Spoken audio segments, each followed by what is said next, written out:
This project has literally taken 13 to 15 months already. It is costing me about $6,000 a month. This house before you see I guess I could afford redo all the deck and everything? Yeah, it was bad. Yeah. You need to have a row on this. There's also a lot of dry rot. These decks are completely shot. Well, up 6, it's going to be about 12 inches. It's gonna be an Airbnb and people will not know what the hell that even is. I don't think so. I am 100% gonna talk about that because this is real and it's happening. It is about damn time.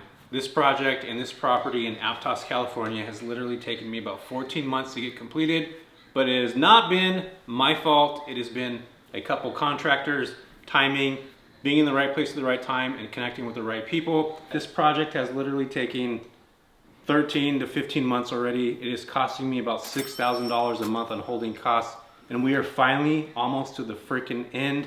And I can't tell you how stressful and how much more gray hair that I've received from this property loan. I'm so upset about this whole entire ordeal that my pants ripped, literally.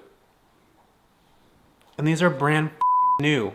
So when I bought this property, I was initially told that my budget was going to be around $130,000, and we're sitting here at about almost 3x what that is. The house needed to be completely gutted from the ground up. I was told I was only gonna have about 6 months of a project, but again, like I mentioned before, 13 months in, crazy amount. I ended up purchasing this property for $730,000. For those of you that are familiar with Aptos, picking up a home in this market for $700K is pretty freaking good. But little did I know, little was I told, that this project would end up being 3 times what the original cost is. I ended up having to take a second mortgage out on my home just to make sure that I could buy this property. In fact, that was what I needed to use to make this place refurbished. And I used $120,000 within the first 5 months of even having this home.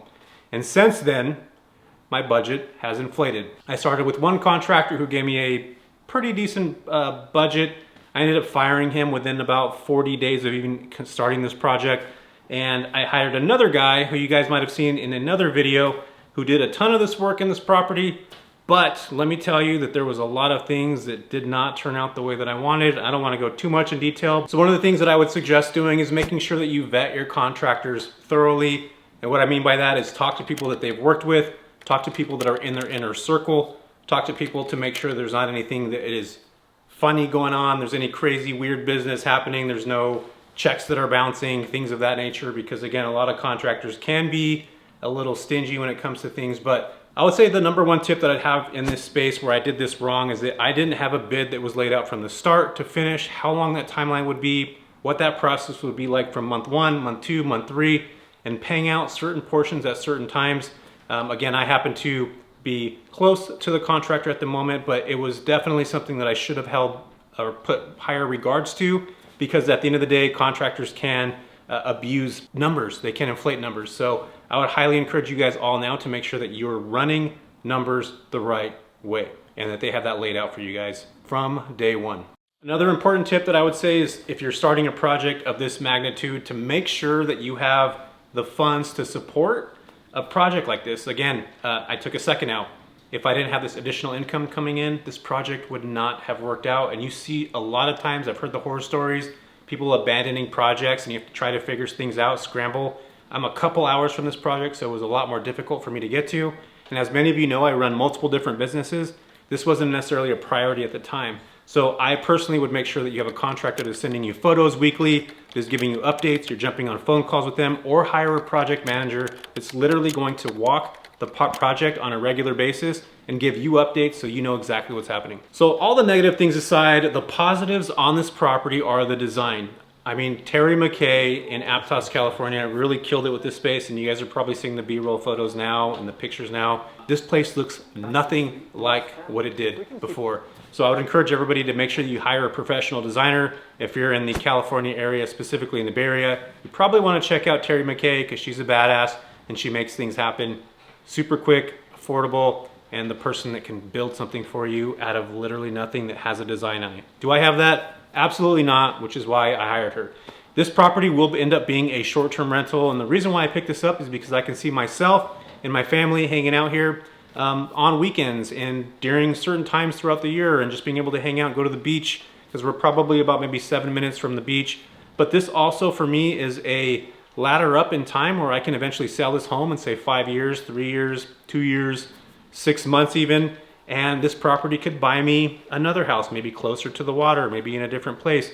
I truly believe when I'm investing in the short-term rental space, I want to buy properties where I want to be, and that's been my short-term rental investing journey, is buying properties that are close to where I want to be, where I spend time with my family and friends. And this city of Aptos, California, Capitola, Santa Cruz, is definitely a space that we've come to so many times in my life. I'm just so freaking grateful to be able to afford a place like this and to have this, and I can essentially refinance even though the rates are super high right now and pull my money back out, which I may be able to do. But as you guys noticed, when I bought this home about 1.5 years ago, the rates were about 4%. Now we're sitting around 8%. We're in December right now, and hopefully rates start to come down so I can refinance, pull my cash back out, pay my HELOC off, and then move on to the next project. So for me, that is going to be an exit strategy for me to pull my finances back out, which is basically a BRRRR project. BRRRR, is that even a word? Burster. Yeah, basically buy, rent, refinance, repeat, but minus the repeat, we go into short-term rent. And that's exactly what we're gonna be doing here in Aptos, California. So those are just my tidbits on this property. Definitely things to think about, and I'm just grateful to have this space. And just real quick so you guys know, my mortgage payment is about $4,700 a month on this property. And as a short-term rental, I'm hoping to make around $6K a month. And during peak season, we're looking at 7, 8, or even 9,000. So that has been my goal. As long as I can break even with this property, be able to use it when I need it, that's been my short-term rental investment strategy. So if this makes sense to you guys, leave a comment down below. If there's something that you think I did wrong, leave a comment down below. If you think I'm an idiot, leave a comment down below. But that's my investment strategy. This is what I have going on in this property, and I hope this resonates with somebody. Please leave a comment and make sure to like and subscribe to my page. I'll see you in the next one. Did I say like and subscribe too much? Does anybody even care about that? Make another comment. Make another comment. Like, just leave so many comments that I don't even know what to do with myself. We'll see you in the next one.